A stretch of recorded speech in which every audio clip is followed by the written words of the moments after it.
Muito bem, gente. Nós vamos continuar estudando sobre Cristo como Rei. Estamos no finalzinho já dessa série, a série Solus Christus, que trata do munus triplex, que nós mencionamos, e o munus triplex envolve Cristo como profeta, sacerdote e rei. E nós já estudamos a pessoa de Jesus como profeta, como sacerdote, e estamos estudando como rei. Tem aí os slides aí, pode colocar já no finalzinho, a parte que fala sobre Cristo como rei. É muito linda essa parte. Eu pessoalmente gosto muito dessa teologia do reino. É muito importante a teologia do reino, porque diz respeito à nossa vida presente e diz respeito à nossa vida futura. Então existe uma relevância muito grande da teologia do reino para o aspecto vivencial presente e para a nossa esperança. É muito linda a teologia do reino.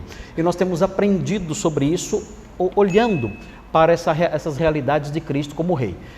Nós vimos, na última semana que falamos sobre esse assunto, nós vimos que o reino de Cristo foi prometido desde os tempos mais antigos. Vimos isso e estudamos as passagens. Vimos Gênesis 49, que fala sobre as bênçãos de Deus sobre os filhos de Jacó, ele falando sobre Judá, sobre Siló, nós falamos sobre tudo isso aí. E o próximo ponto que havia, que até aparece inclusive no slide aqui, o próximo ponto que havia é o seguinte: o reino de Cristo é o cumprimento das promessas feitas a Davi. Então é muito interessante observar isso. É um texto muito conhecido quando nós estudamos a teologia do reino. Um texto que aparece muito é o segundo livro de Samuel, no capítulo 7. Então deem uma olhadinha nesse texto, abram aí sua Bíblia, em 2 Samuel capítulo 7. Veja o que diz aí, segundo livro de Samuel, no capítulo 7. O que nós temos aqui é um fenômeno na literatura profética. Os irmãos devem entender que a literatura profética, ela apresenta certos fenômenos, certas peculiaridades.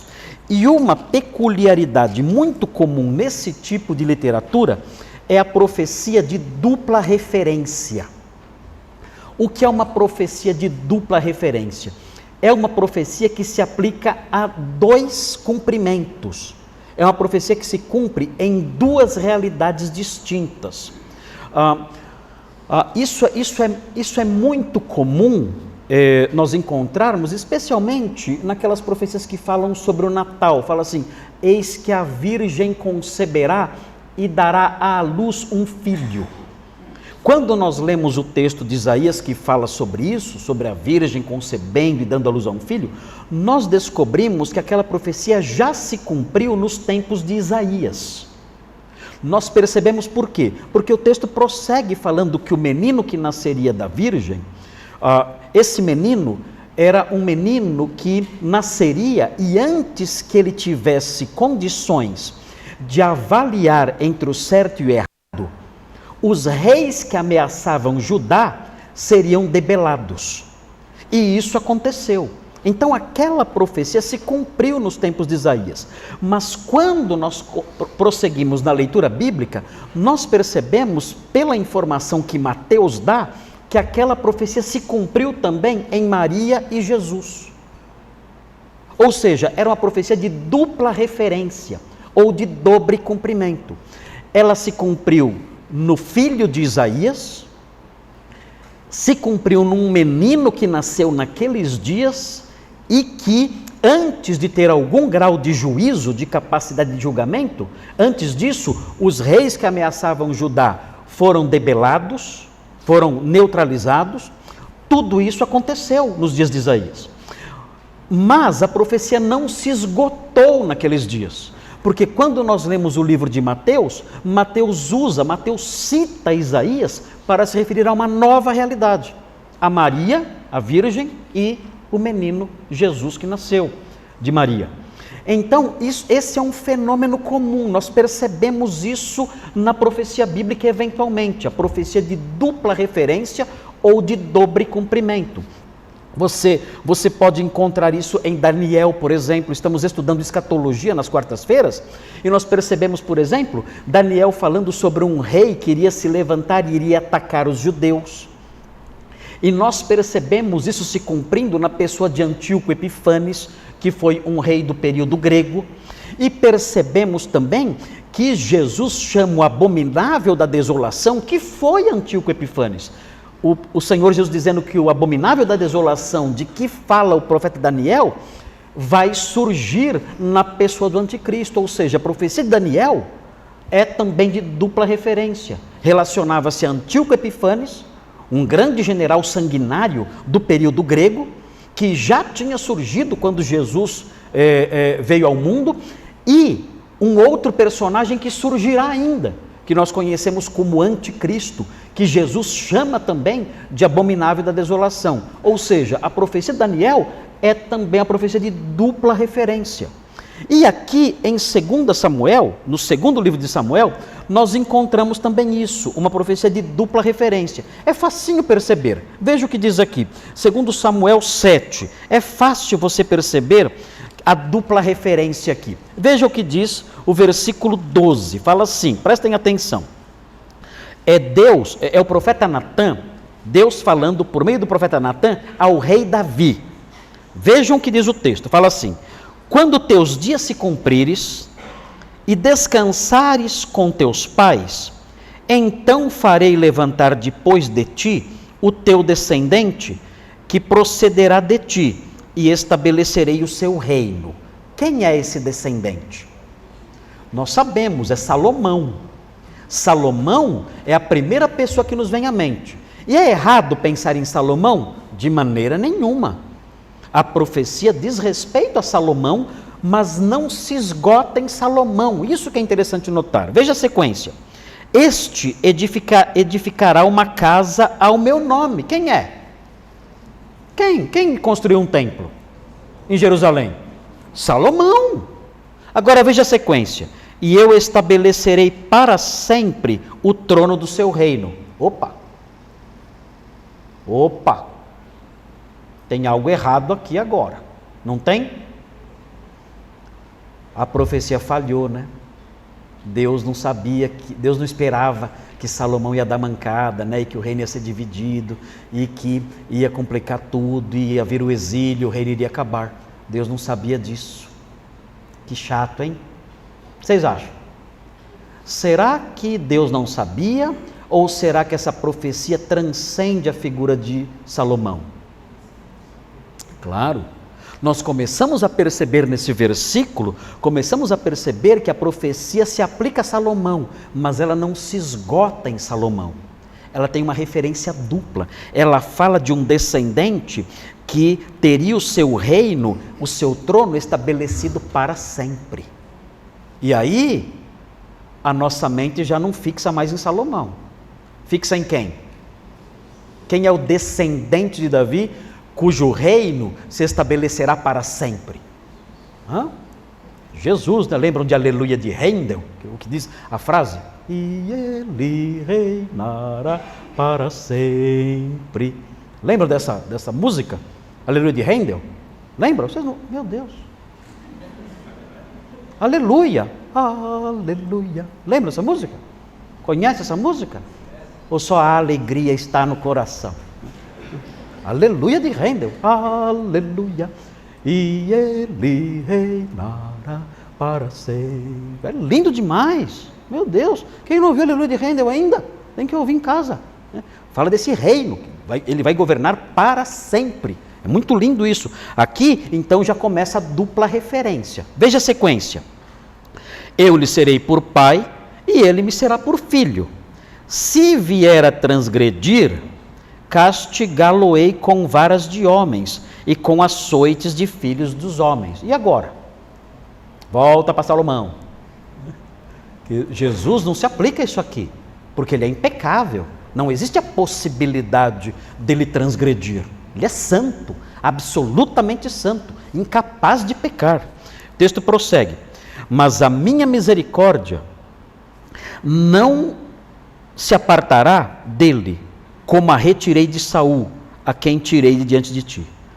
porém a tua casa e o teu reino serão firmados para sempre diante de ti. Teu trono será estabelecido para sempre.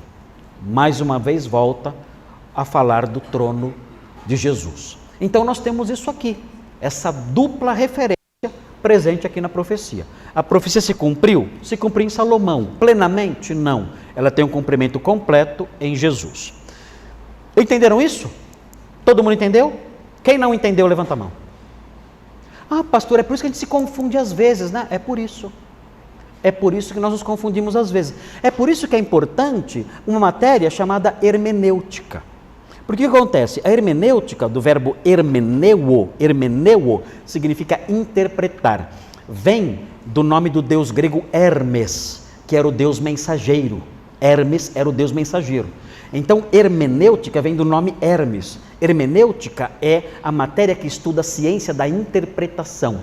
Por que hermenêutica é importante? Porque a hermenêutica, ela consegue detectar em cada tipo de literatura as regras que devem ser aplicadas. Por exemplo, eu não posso aplicar à poesia as mesmas regras de interpretação que eu aplico à narrativa.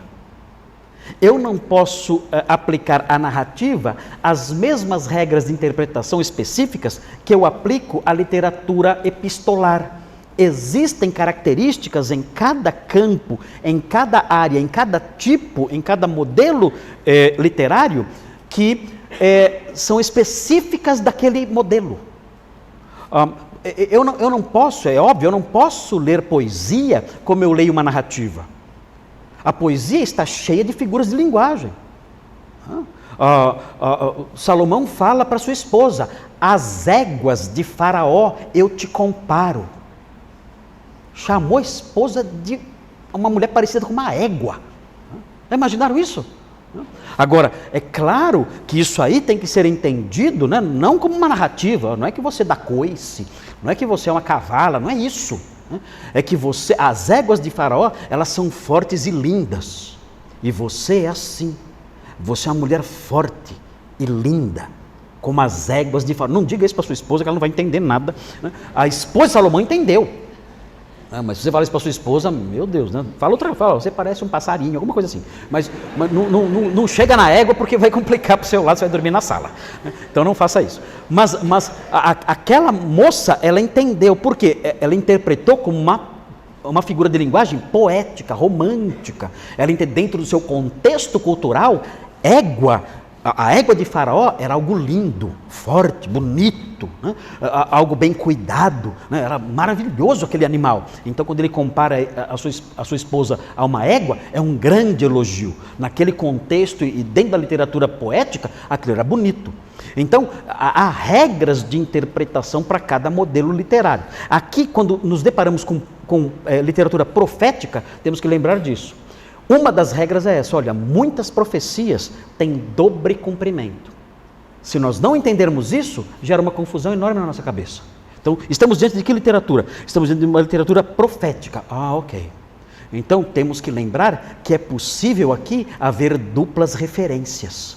Referências a realidades próximas do escritor ou do profeta e referências a realidades distantes, que vão se cumprir num tempo que ninguém sabe. Isso é comum, e a hermenêutica ensina isso, essa realidade na literatura profética. Agora vejam outro texto interessante. Estamos falando aqui que o reino de Cristo é o cumprimento das promessas feitas a Davi. É importante isso aqui. O rei davídico, o Messias é o rei davídico. Quando falamos que ele é o rei davídico, estamos dizendo que ele é o Messias prometido a Davi. Davi recebeu essa promessa: olha, o seu reino será estabelecido para sempre. Mas o reino acabou. No exílio babilônico o reino acabou. E nunca mais esse reino se estabeleceu de novo. O trono de Davi nunca mais se levantou. Isso que é triste ver. Então, como essa profecia se cumpriu? Sabemos, vai se cumprir plenamente um dia. Vejam, Lucas 1, 32 e 33. Aqui já chega mais perto, já fica mais claro, né? Como essa profecia vai se cumprir. Fica bem mais claro. Lucas 1, 32 e 33. Fica bem mais claro agora. Aqui o que nós temos é a anunciação. Anunciação é quando o anjo Gabriel fala a Maria sobre aquele que nasceria. Vejam como ele se refere àquele ente que nasceria de Maria. Ele fala assim, Lucas 1, 32. Vamos começar com o 31. Eis que conceberás, fala o anjo, e darás à luz um filho, a quem chamarás pelo nome de Jesus. Agora vejam, este será grande, será chamado Filho do Altíssimo. Deus, o Senhor, lhe dará o trono de Davi, seu pai. Olhem isso. Agora pergunta, Davi reinou no céu ou na terra? Na terra. Então ele está dizendo, olha, ele um dia vai reinar em Jerusalém. O trono de Davi será ocupado por ele um dia. Esse reino terreno dos descendentes de Davi, que foi interrompido pelo exílio babilônico e que nunca mais se restabeleceu, sempre dominado ali por impérios e tudo mais, por reis títeres colocados ali pelos grandes imperadores, tudo isso vai dar lugar um dia a um reino davídico autêntico, com o descendente de Davi governando ali. E o anjo disse a Maria, e esse rei será este menino que está sendo gerado aí, que será gerado no seu ventre. Ele reinará para sempre. O texto diz, ele reinará, 33, para sempre sobre a casa de Jacó, sobre Israel. E o seu reinado não terá fim. Vejam isso.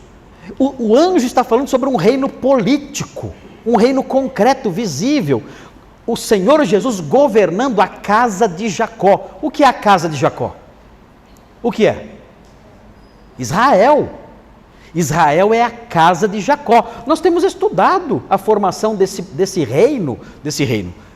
povo em Gênesis. Nós falamos no último sermão sobre Gênesis, há umas 3 semanas atrás, ou 4, nós falamos sobre isso. Falamos sobre a casa de Jacó sendo chamada de Israel. É a nação tendo nascido ali. Aqui o texto está dizendo, olha, o Senhor Jesus, ele governará no trono de Davi e reinará sobre Israel, e o seu reino não terá fim. Isso já se cumpriu? Sim ou não? Não, isso não. Isso não.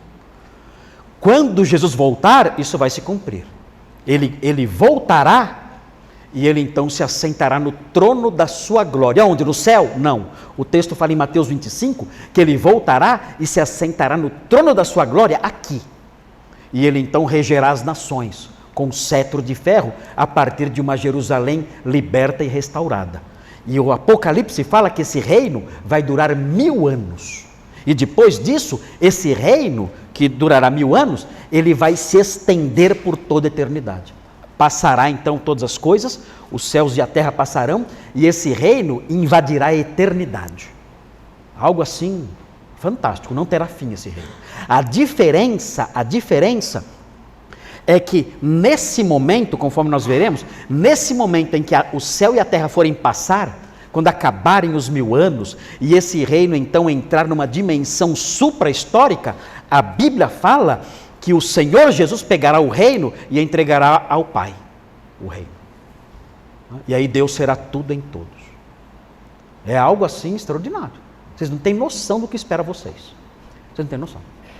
Vocês pensam que vocês vão para o céu e ficar batendo asinha, né? Não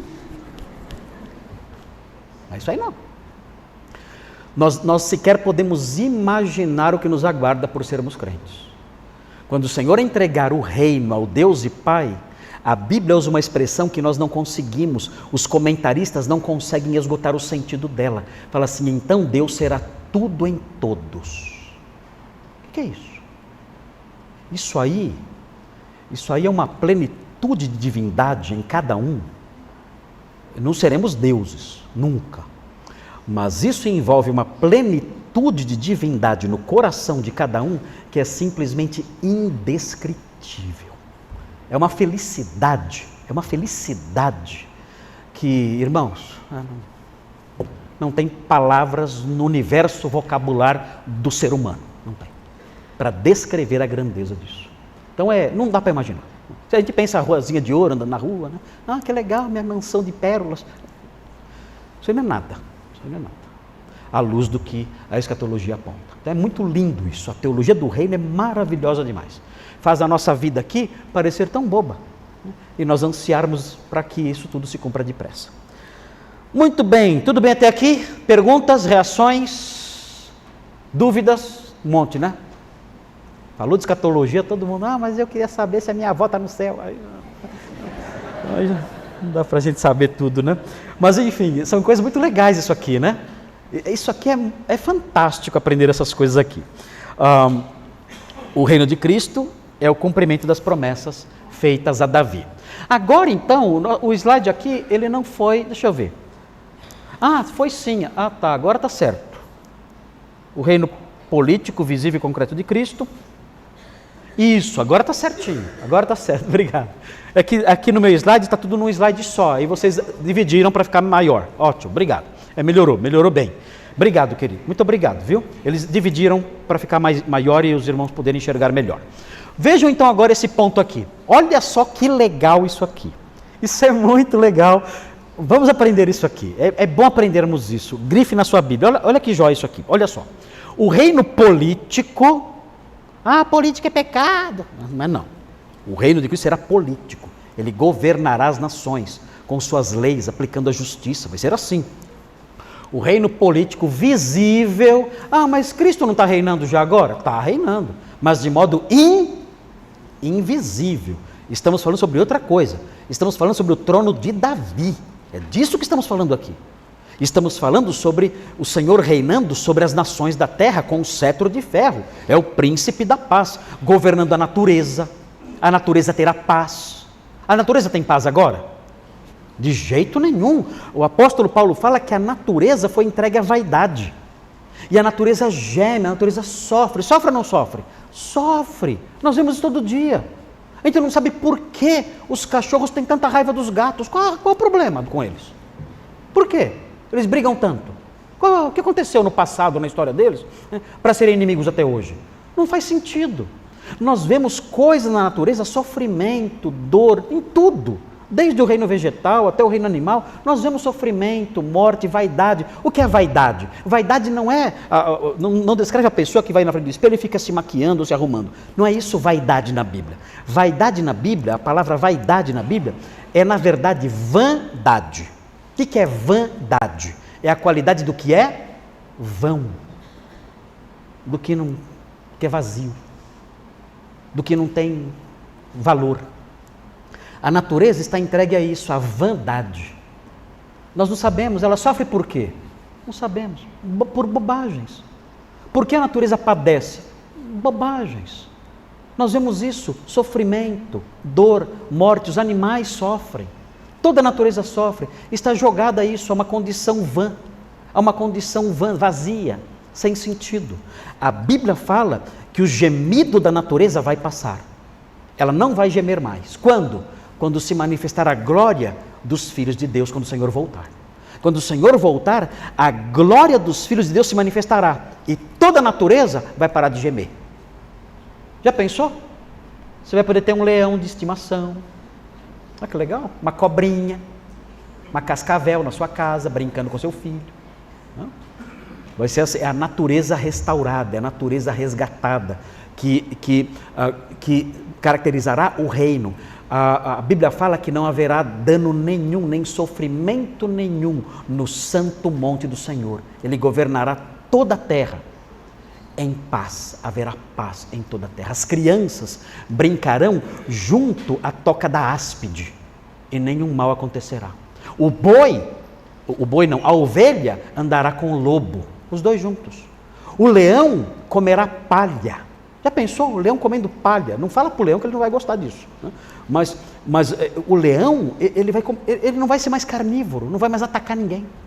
Vai ser um animal pacífico, tranquilo. Então tudo isso acontecerá quando o Senhor resgatar a natureza do sofrimento.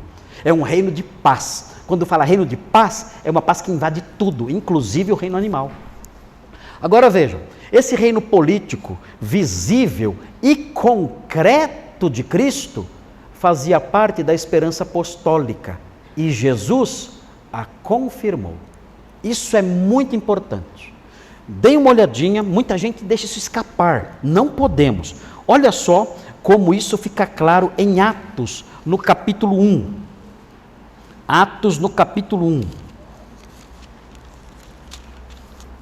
Atos 1, versículos 3 a 7. Muito jóia isso aqui. Olha o que fala. Olha só. Fala sobre Jesus ressurreto. As conversas dele com os discípulos depois que ele ressuscitou. Olha só. A estes também, depois de ter padecido, se apresentou vivo com muitas provas incontestáveis, aparecendo-lhes durante 40 dias. Imaginou? Jesus ressurreto apareceu aos discípulos durante 40 dias.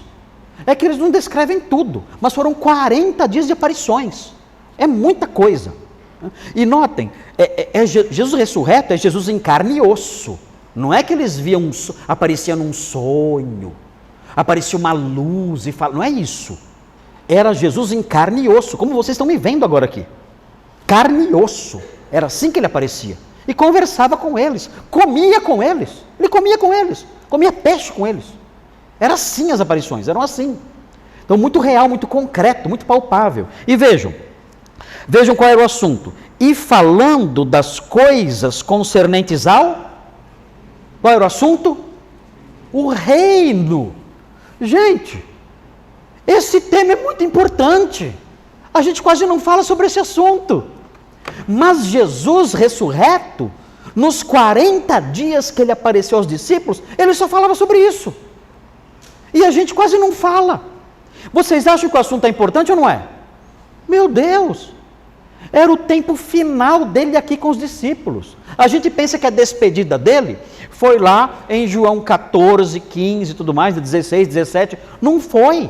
Ele voltou a aparecer a eles. A despedida é agora, é aqui. E ele fala do quê? Ele fala do reino. Ele fala do reino de Deus. E aí continua, olha só. E comendo com eles, olha aí, físico, ele comia com eles. Determinou-lhes que não se ausentassem de Jerusalém, mas que esperassem a promessa do Pai, a qual, disse ele, de mim ouvistes, porque João, na verdade, batizou com água, mas vós sereis batizados com o Espírito Santo, não muito depois destes dias. O que ele diz aqui? Olha, eu vou embora, vocês permaneçam em Jerusalém, porque em breve eu vou enviar o Espírito Santo para batizar vocês, para habitar em vocês. Os discípulos ouviram isso, eles já conheciam essa promessa, porque em João Jesus falou sobre isso, em João 14 ele falou sobre isso, João 15 ele falou sobre isso, eu vou mandar o Consolador, o Paráclito eu vou mandar, que estará com vocês e em vocês, aquele realço de novo. Mas os discípulos, quando ouviram isso, acharam legal tudo mais, mas não se empolgaram muito, porque na verdade eles estavam esperando outra coisa. Eles queriam isso, mas o que eles mais queriam era outra coisa. Qual era o assunto mesmo que Jesus tinha tratado com eles durante 40 dias? O reino. Esse era o assunto, o reino. Eles estavam sedentos pelo reino. E aí vejam o que eles fazem então. Vejam só. Então, os que estavam reunidos lhe perguntaram: Senhor, será este o tempo em que restaures o reino a Israel? Qual é a pergunta? Senhor, quando o Senhor mandar o Espírito Santo, junto com isso, vai cumprir aquela profecia do Senhor restaurando o reino? É isso? O Senhor vai mandar o Espírito Santo e junto com isso, o Senhor vai voltar e vai estabelecer o reino como o anjo falou para Maria? É isso? Ou o Senhor está esquecendo que tem que estabelecer o reino? O reino aonde? O que diz o texto aqui? O reino a Israel. É agora então, é quando o Espírito Santo chegar, que o Senhor vai finalmente estabelecer esse reino, e vai governar em Jerusalém, e vai se sentar no trono de Davi. Seria um presentão. A gente recebe o Espírito Santo, que passa a habitar em nós, cumprindo a nova aliança, e além disso, o reino é estabelecido. Meu Deus, é só alegria. Imaginem, recebemos o Espírito Santo habitando em nós, ele nos capacita a viver em santidade, E além disso, o Senhor volta, se assenta no trono de Davi e governa o mundo todo. Senhor, é agora, né? A gente vai ficar aqui esperando e vai se cumprir agora, é isso? É nesse tempo, é junto, é tudo junto, certo? Qual é a resposta de Jesus? Qual é a resposta de Jesus? 7. Que chato, hein? Eu não gostei dessa resposta. Olha aqui.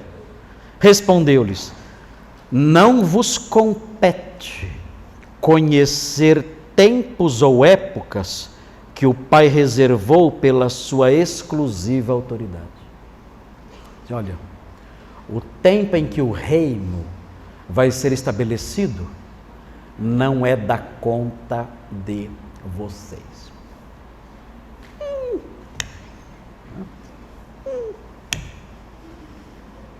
Que pena, pensei que ia ser agora. Não é. O tempo eu não vou falar. Jesus foi contra a ideia de estabelecer um reino aqui? Não, pelo contrário, ele aprovou. Não, isso vai acontecer. O reino restaurado a Israel vai acontecer sim, vocês estão certos. A esperança de vocês está certa. Mas o tempo disso, eu não vou dizer quando será.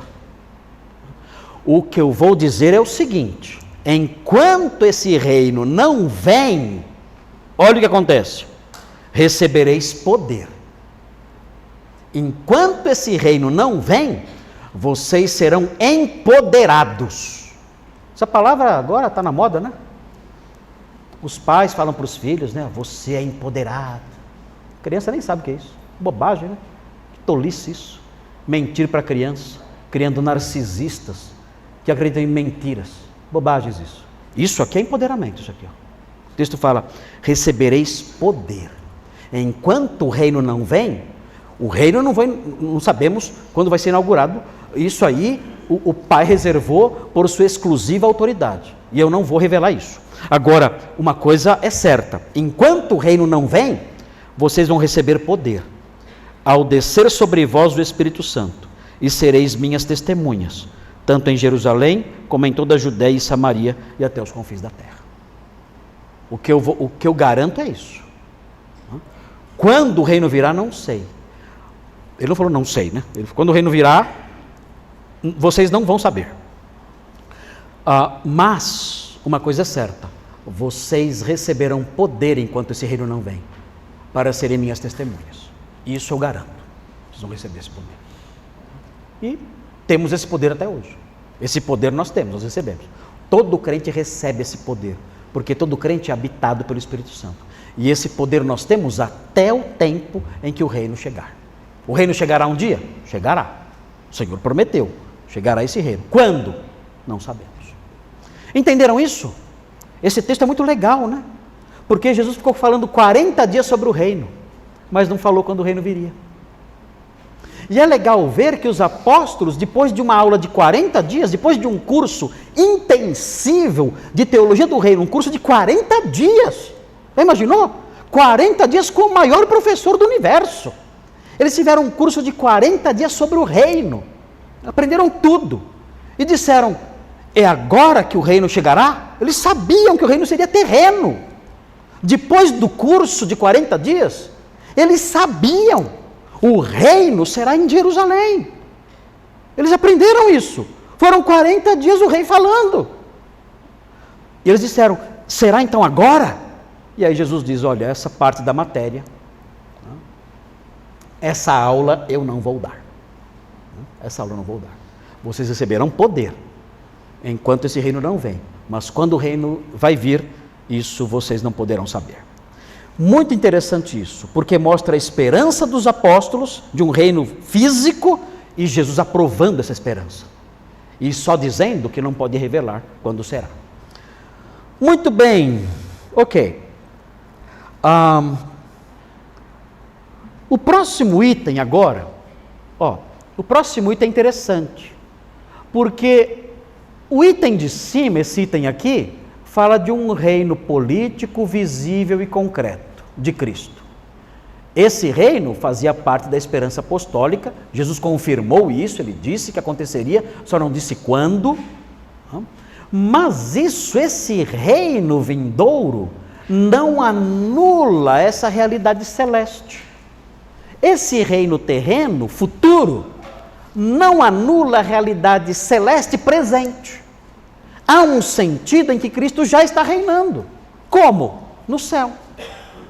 Existe um sentido em que o reino de Cristo já começou. Quando? Quando ele subiu às alturas e se assentou ao lado do Pai. Agora, o que nós dizemos é o seguinte: isso aqui já existe, ó. Isso aqui já existe. Mas isso aqui vai invadir a terra um dia, de modo visível, e aí começará isso aqui. Percebe a diferença? Então preste atenção, vou repetir. Isso aqui já existe, esse reino aqui celeste.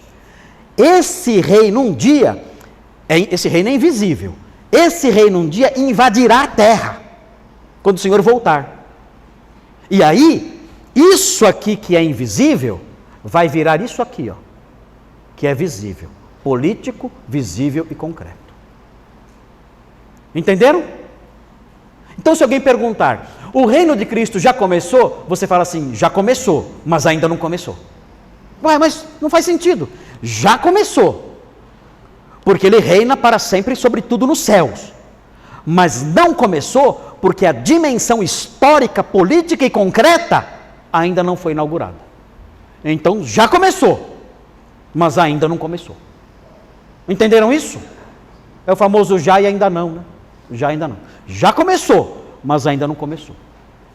Ok? Entenderam? Vamos então ver a evidência disso, ó. O seu trono, a partir do seu trono celeste, Cristo já governa sobre todas as coisas. Isso aqui é facinho de tudo saber, né? Mateus 28, 18. Olha, isso aqui é fácil. Isso aqui é matéria de berçário de igreja, né? Muito facinho isso aqui. Não tem segredo nenhum isso aqui. Mateus 28, 18. Vocês estão entendendo tudo que eu estou falando? Vocês estão entendendo tudo? É muito legal essa teologia do reino. Muito linda. Mateus 28, 18. Olha o que fala aqui. Mateus 28, 18. Jesus, aproximando-se, falou-lhes dizendo: toda a autoridade me foi dada. Onde? Sobre quê? Sobre o quê? Sobre o céu e a terra. Então ele já é rei sobre tudo. Então isso já acontece. O reino já começou. O reino já existe, o reino já foi inaugurado. Mas a dimensão concreta e visível é que não foi ainda. Mas ele já governa. É por isso que quando um governo proíbe a gente de mandar missionários para eles, nós desobedecemos. Por quê? Porque nós cremos que Jesus governa aquele país. E ele manda evangelizar lá. Então a gente vai. Ah, mas o governo proíbe. Vocês não estão sendo obedientes às autoridades. Olha, para nós obedecemos às autoridades. Mas essa ordem que vocês deram, essa ordem conflita com o dono desse país. Essa ordem conflita com o chefe verdadeiro desse país. Então nós vamos desobedecer você. Ah, então nós vamos prender e matar vocês. Olha, é o único jeito. Porque prender não vai resolver, porque eu vou pregar para os guardas e para os outros presos. Então não vai adiantar, eu vou continuar desobedecendo. Vou continuar desobedecendo. Vocês têm que me matar, porque não vai ter outro jeito. Eu vou continuar falando. E nós desobedecemos com a consciência tranquila, por causa disso aqui. Porque cremos que o Senhor Jesus é autoridade sobre todas as nações. Lá do céu, ele governa tudo e é soberano sobre tudo. Se aqui no Brasil proibirem os crentes de se reunir para adorar a Deus, o que nós faremos? Nós vamos obedecer. Já deixa avisado aqui, gravado. Nós vamos obedecer. Vamos obedecer. Claro, olha, a ordem saiu no sábado, domingo estamos aqui. Ah, mas vai ter polícia aí. A gente convida para o culto. A gente convida o policial para o culto. Senta aí, assiste o culto com a gente. Não tem problema. Vamos obedecer abertamente. Abertamente. E se houver perseguição, vamos nos reunir escondidos. A gente se esconde e se reúne. Com a consciência tranquila. Acha aí um túnel aí, né? Vai para Guarulhos, algum lugar bem escondido, né? Fica lá em Guarulhos, lá ninguém chega, a gente fica lá em Guarulhos, lá, e adora lá. Né? Vai para Grão Mogol, onde o pastor Thomas trabalhou. Quem vai chegar em Grão Mogol? Só a Carol, sabe o caminho. Então, A gente se reúne lá. E desobedecemos com a maior tranquilidade, sem problemas nenhum. E leremos a Bíblia juntos, cantaremos nossos hinos bem baixinho, né? Bem baixinho ali, né? Você tira, sem bateria, né? Eu quero ver os pentecostais nessa época, hein? Meu Deus. Né? Aleluia. Levanta a mão assim. Tem que ser bem discreto. Mas enfim, estou brincando com vocês. Mas o fato é que vamos desobedecer. Por quê? Por quê? Porque somos rebeldes? Não, por causa desse versículo aqui. Porque cremos que o Senhor reina sobre todas as nações, já. Ele já governa. Ainda que seu reino concreto não tenha invadido a história ainda. Olha Hebreus 1,3, que lindo. É muito legal Hebreus 1,3. Hebreus 1,3 mostra isso claramente. Abra lá em Hebreus. Esse versículo é bem conhecido também.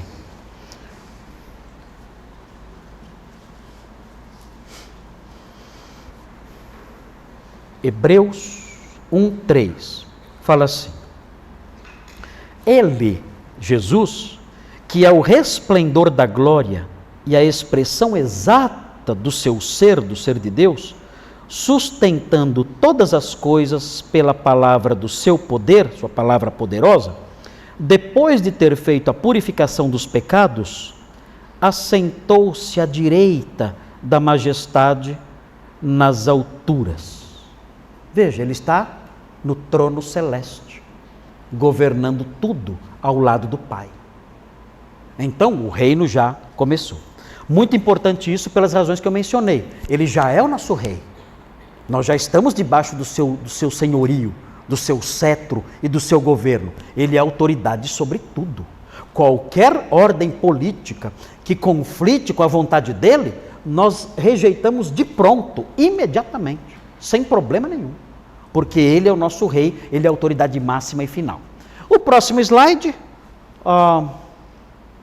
vem aí, olha só, isso aqui é muito importante isso aqui. Olha só como funciona isso aqui, esse slide é importante, olha só. Acho que foi esse slide que eu acrescentei, não me lembro agora, não me lembro. O reino de Cristo, porém, não é percebido em muitas esferas. Entendem isso? O reino de Cristo não é percebido em muitas esferas, não é verdade? Você vê, por exemplo, o reino de Cristo presente nas universidades? Meu Deus! Na sua família, você vê Cristo reinando ali, governando? Você vê isso na sua família? Não vê. Você vê isso na política mundial? O reino de Cristo presente na política mundial? Você não vê. Nós percebemos o reino de Cristo reinando nas igrejas, na vida das pessoas, o reino de Cristo atuando. Algumas igrejas já abandonaram isso há muito tempo. Você não vê o reino de Cristo nem em algumas igrejas. Há igrejas em que você não vê o Senhor Jesus governando. São organizações que só têm o nome de igreja, mas são carnais, são desviadas, acolhem pecados assustadores, protegem facínoras e gente do pior nível. Nós vemos isso. Então, o reino de Cristo nós não percebemos em muitas esferas. Agora olhem bem, ao tempo da sua vinda, contudo, esse reino será firmado de modo notável e absoluto. Agora, nós não percebemos esse reino presente determinando o comportamento e as ações de todos. Mas, quando o reino invadir a história, aí vai mudar. Aí é o cetro de ferro. Quem não obedecer, meu Deus, será severamente punido. Veja o que diz João 18:36. É muito interessante um detalhezinho aqui. Olha só, João 18:36. Olha que interessante isso aqui, tem uma palavrinha aqui importante. Olha o que diz. Respondeu Jesus. Com quem ele está falando? Com quem Jesus está falando aqui? Pilatos, um governante, né? O governante Pilatos disse: você é rei? E ele falou que era.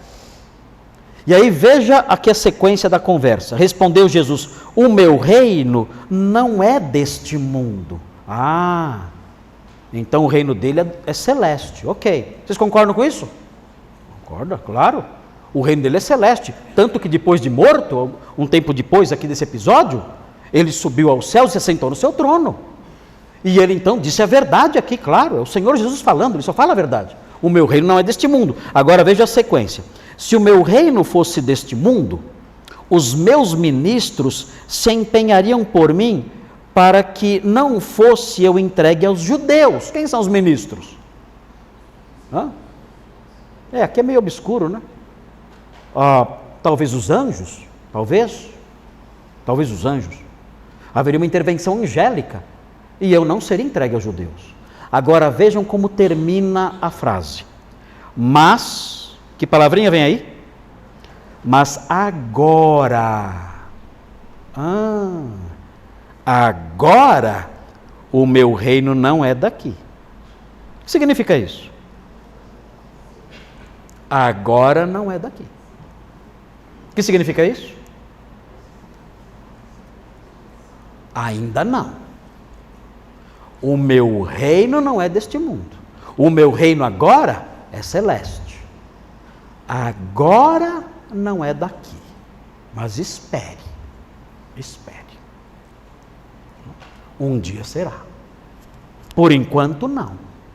Agora não é daqui. Chegará o momento certo em que o meu reino será daqui. Mas agora não. Agora é você que está governando, não é? É você. E mais, todo o poder que você tem, Pilatos, foi dado dos céus. É você quem governa agora. E eu sei o que você vai fazer com o seu poder, com a sua autoridade, com o poder que você tem político. Eu sei o que você vai fazer. Então você está governando agora, mas é temporário. Porque o meu reino, que não é agora daqui, um dia será. Filipenses 2, 9 a 11, mostrando o reino de Cristo celeste. Filipenses 2. E nós vamos terminar com esse ponto aqui do slide, com esses textos do slide, porque o nosso tempo está bem adiantado. Filipenses 2. Filipenses 2, 9. Fala assim: pelo que também Deus o exaltou sobremaneira e lhe deu o nome que está acima de todo nome. Ele já tem isso, ele já é um governante, já é rei, para que ao nome de Jesus se dobre todo o joelho. Olha aqui o futuro agora. Nos céus, na terra e debaixo da terra, e toda língua confesse que Jesus Cristo é Senhor, para a glória de Deus Pai. Ele já governa, mas haverá o dia em que todo o joelho se dobrará. Hoje não é assim ainda. O autor de Hebreus deixa isso bem claro em Hebreus 2,8. Olha só como é claro isso em Hebreus. Hebreus 2,8. Veja aí e grife na sua Bíblia esse versículo. Olha só o versículo 8, como deixa isso muito claro. É impressionante a clareza aqui. Fala assim, 2,8. Todas as coisas sujeitaste debaixo dos seus pés. Amém? Amém. Todas as coisas estão debaixo dos pés de Jesus agora? Sim. Agora veja a sequência. Ora, desde que lhe sujeitou todas as coisas, nada deixou fora do seu domínio. Agora, porém, ainda não vemos todas as coisas a ele sujeitas. Ele já é rei? Já. Mas nós vemos o seu governo se espalhando sobre tudo? Ainda não. Então nós temos que entender essa diferença. O Senhor governa no céu e Ele é rei sobre tudo, mas nós ainda não vemos o seu governo sendo exercido sobre tudo. Quando isso vai acontecer? Quando o reino celeste invadir a história, de modo concreto, político e visível. Aí então o seu governo será visível. Aí aquele ainda não vai se cumprir. E o último texto é Apocalipse 11:15, que fala o que vai acontecer quando Jesus voltar. Apocalipse 11:15. Fala assim, 11:15. Aqui é a volta de Jesus. Olha só. O 7º anjo tocou a trombeta e houve no céu grandes vozes dizendo, olha só, o reino do mundo se tornou de nosso Senhor. Mas ele já não é rei? Ele já é rei sobre o mundo todo? Já é. Mas o que está falando aqui? Aqui está falando da realidade concreta do reino invadindo a história. É por isso que o texto fala, o reino do mundo, deste mundo, os governos todos, os países todos, todas as nações, o texto fala, se tornaram de nosso Senhor e do seu Cristo, e ele reinará pelos séculos dos séculos. Então nós aguardamos esse dia. Resumindo, Jesus é rei? Já é. Ele tem autoridade sobre todo o universo, nos céus e na terra? Tem. Agora, nós percebemos a sua autoridade em todas as áreas? Não. Quando essa autoridade será percebida em todas as áreas, em todas as esferas? Quando? Quando o reino celeste de Cristo invadir a história e o Senhor se assentar no trono de Davi. Quando isso acontecer, então o seu domínio se estenderá de mar a mar e todo joelho vai se dobrar. Nós aguardamos esse dia? Aguardamos. Quem tem essa esperança diz? Amém. Fala o quê? Quem tem essa esperança? Amém. Nós aguardamos esse dia. O Senhor já reina. E agora suplicamos, Senhor, volte logo, para que o seu reino seja percebido em todas as esferas, sobre todas as nações, de modo palpável, visível e concreto. Vem, Senhor Jesus. Essa é a nossa esperança. Na semana que vem, na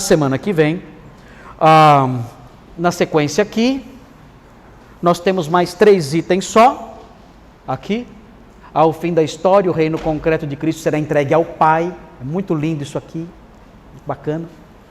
E a soberania mediada de Deus. O que é isso, pastor? Vamos aprender o que é soberania mediada.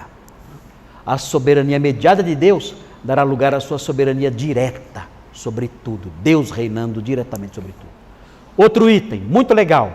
O crente foi liberto do império mau e transportado desde já para o reino de Cristo. Qual é a dimensão visível do reino de Cristo neste mundo? Você. Você. Dá para ver o rei? Dá para ver o rei? Não dá para ver o rei. Dá para ver os súditos? Dá ou não dá? Não dá. Cadê? Cadê? É nós, que nem fala lá o pessoal do Corinthians. Né? É nós. Nós somos a dimensão visível do reino. Nós.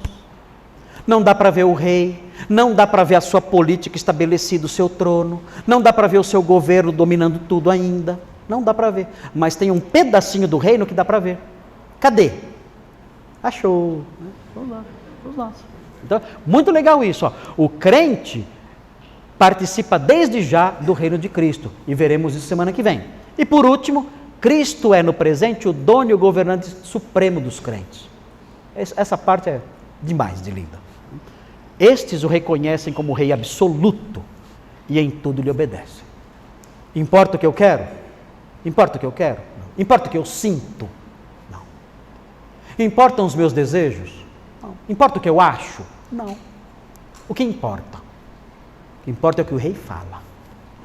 Se o rei disser, vá à igreja, mas está chovendo, compra uma capa e vá. Mas tem enchente, compra um barco e vá. Mas eu moro em Guarulhos, compra uma arma e vá. Mas vá. O rei mandou.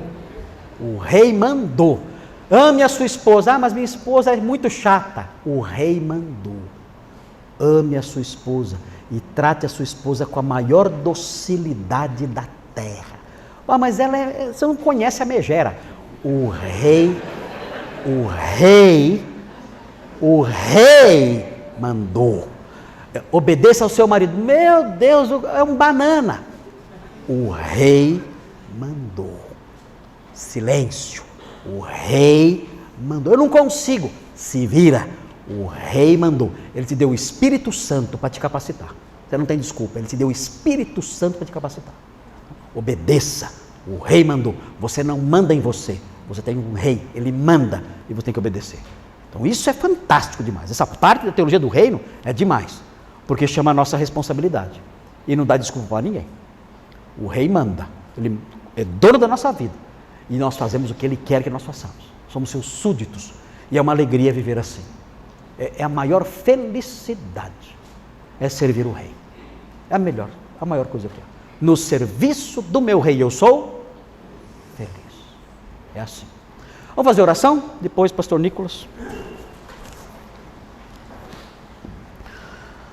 Senhor Deus, muito obrigado, porque a doutrina bíblica sobre o reino é maravilhosa e enche o nosso coração de alegria e de esperança e nos chama a responsabilidade, porque temos um Senhor no céu e devemos obedecê-lo. Obrigado porque temos a oportunidade de aprender essas coisas. Ajuda-nos, Pai Santo, ajuda-nos para que essas coisas entrem no nosso coração, que saiamos da superficialidade cristã e mergulhemos nas coisas mais profundas da sua palavra, e que essas coisas que não são difíceis, são fáceis, ó Deus, que essas coisas entrem na nossa mente e comecem a reger as nossas palavras, as nossas reações, as nossas emoções, o nosso comportamento, o nosso modo de viver em casa, em qualquer lugar, na escola, no trabalho, na igreja.